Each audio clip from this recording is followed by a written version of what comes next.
Good morning, student. We have studied the lesson. Today, the remaining part of the lesson, we have studied how Jody insisted to bring the fawn from the jungle. Anyhow, he took the permission from Ma and Pa, and he went with Millville, and he insisted Millville also to drop him at one place in jungle. He himself will go and search the fawn at that place where that doe killed, and he alone went inside the jungle at that place. You can see now here one by one his dialogue we are going to see whom he meet and all. So long Dane, so long Millville, I am obliged. He waited for sound of the hoofs to end, then cut to the right.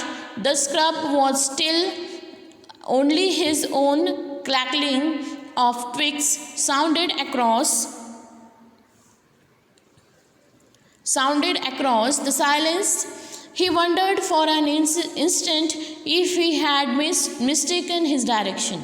Now here what he said to the Millville that okay, bye, don't worry about me and all. And as he comes to know that Millville went, he as he thinking about the sound of the hoofs till to end, means what he waiting for Millville will go, and then he turned and searched for the direction. Only sound, which sound is now coming? Only the crackling sound of the twigs means the branches of trees when the Jody is moving inside the jungle or inside the bushes. That sound is only coming, and he is also thinking that if I mistaken the direction or not.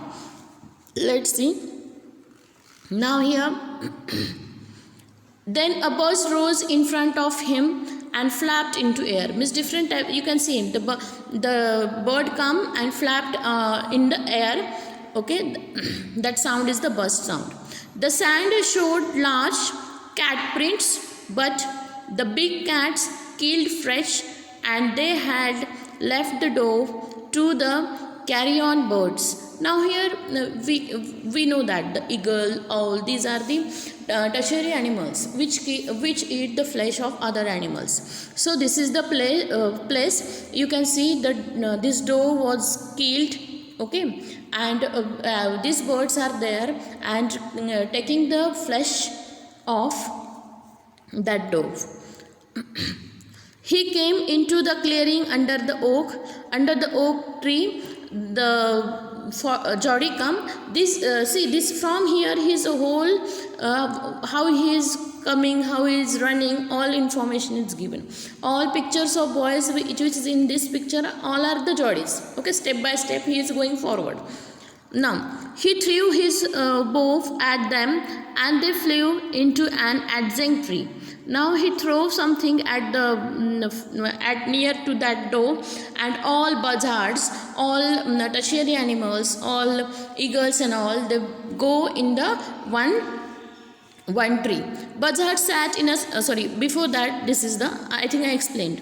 Buzzard sat in a circle around the carcasses. Carcasses means dead body of the doe. They turned their heads on their long scrawny necks, and he sat him. Means these eagles start to eat the flesh of the doe. And afterwards Jody throws something. You can see he throws something towards the doe's body, and as he threw, all birds went and hid inside the tree. So now we can see what is happening. He parted the grass at the place where he had seen the fawn, but it wasn't there.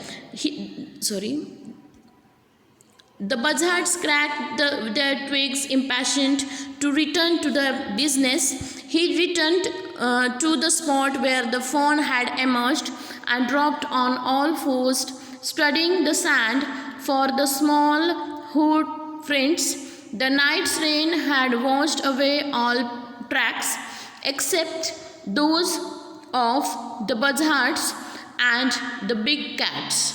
Okay, now here all the buzzards are attacking on the dead body of the carcasses. See, they are eager to attack. Jody thrown something, that's why they went inside the tree. But now they are eager to go to their business, means eager to go and eat the flesh of that dove. Now here Geordie searched for the fawn. What he was searching? He was searching for the fawn, but he was unable to find out fawn. Movement directly in front of him startled him, and he tumbled backward. The fawn lifted its face into his, and it turned its head with a wide, wondering motion. Now Geordie was searching to the fawn, and directly in front of movement, something is moving. So he started, and he tumbled back. Means he tumbled back side. And what happened? The fawn come from the leaves through where the fawn was hiding. Next one, and shook him through the with the stare and its liquid eyes. It was curing, but curing means afraid of something, but made no effort to rise or run. It's me. The fawn lifted its nose, scenting him. Touching the fawn made Geordie delirious. Okay. So now here what happened? The fawn, if you see the explanation, the fawn was afraid, and he was hidingly saying, if the fawn is quivering also because of the frightened. And anyhow Geordie went to the fawn, and it's me. He is now saying to the fawn, please don't worry, please don't afraid, I am only there. The fawn lifted its nose, scenting him. Touching the fawn made the Geordie delirious. Now when fawn touched to the Geordie, Geordie became very happy, and he put his arms around its body. A light convulsion passed over it, but it did not stir. And now very lovingly Geordie held the fawn. Now here we can see the explanation of the fawn. He stroked its sides as gentle as though the fawn were a china deer and he might break it. Very softly handled the deer, that fawn. Its skin was very soft. It was sleek and clean and had a sweet scent of grass. He rose slowly and lifted the fawn from the ground. Its legs hung limply. They were surprisingly long, and he had to hoist the fawn as high as possible under his arm. Means anyhow he tried to hold the fawn. Fawn legs are also very long. Now here we can see it is not the easy task to bring the fawn from the jungle at the house. So many problems are there. Which are they? We are going to see. He was afraid that it might kick or bleat at sight, smell of its mother. He struck the clearing and pushed his way into the thicket. Thicket means thick forest. It was difficult to fight through with his burden. The fawn's legs caught in the bushes, and he could not lift his own with freedom. He tried to shield its face from the prickling vines. Now here Geordie is trying to lift that fawn and carry that fawn from the jungle. So it's very hard to hold the weight because the legs of fawn are also very lengthy, that trapped most of time in the bushes and tumbled also. Its head bobbled with his stride. His heart thumped with the marvel of its acceptance of him. He reached the trail and walked as fast as he could until he came to the intersection with the road home. He stopped to rest and set the fawn down on its dangling legs. It wavered on them. He looked at him and bleat. Now here anyhow he tried, and he was very fast from the jungle till he will get the road which leads towards his house. Till to reach that road he was very fast, and he comes to know, okay, now I am very close to the road. So he put the fawn at one side, and he was also rested. And the fawn also bleat by seeing the Geordie. I will carry you after I get my breath. Now Geordie is very tired, and he said that I will take breath and I will carry you, don't worry. He remembered his father saying that the fawn would follow him if it had first been carried. He started away slowly. The fawn stared after him. He came back to it and stroked it and walked away again. It took a few wobbling steps toward him and cried piteously. It was willingly to follow him. It belonged to him. It was his own. Now here father said that if you carry that fawn at home, you first carried that, then definitely that means if you show pityness towards that fawn, definitely that fawn will chase you. So in this way the fawn is also trying to come behind the Jodi. You can see by playing they are trying to reach the home. Sorry. It took a few wobbling steps towards him and cried piteously. It was willing to follow him. It belonged to him. It was his own. It was light-headed with his joy.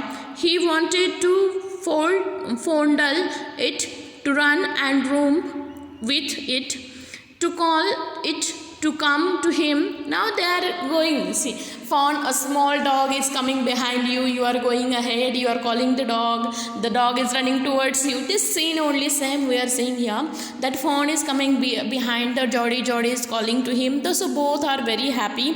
He was light-headed with his joy. He wanted to fondle it, to run, to romp with it. Means he want to jump, run, whatever you want. He want to do with the fawn. But he dared not alarm. He picked it up and carried it in front of him over his two arms. It seemed to him that he walked without effort. His arms began to ache. He was forced to stop again. When he walked on, the fawn followed him at once. He allowed it to walk a little distance, then picked it up again. The distance home was nothing. He could have walked all day and into the night, carrying it and watching it follow. He was met with sweat, but a lighter breeze blew through the June morning, cooling him. The sky was as clear as spring water in a blue china cup. He came to the clearing. It was fresh and green after the night rain. He fumbled with the latch and was finally obliged to set down the fawn to manage it. Now here again he tried to take the fawn in the arm. Fawn is very small, and he tried to come towards the house or city. But what happened again? He became very tired. He tried to sit down at one place. Now here what explanation is given, you can see in picture that there is cool breeze, light breeze, that is the June morning. All explanation given about the nature. And he was tired, but then also he was managing to carry the fawn at home. Then he had an idea. He would walk into the house, into his papa's bedroom with the fawn walking behind him. So he decided that I will go inside the house, but that time I will go ahead and fawn will come back to me.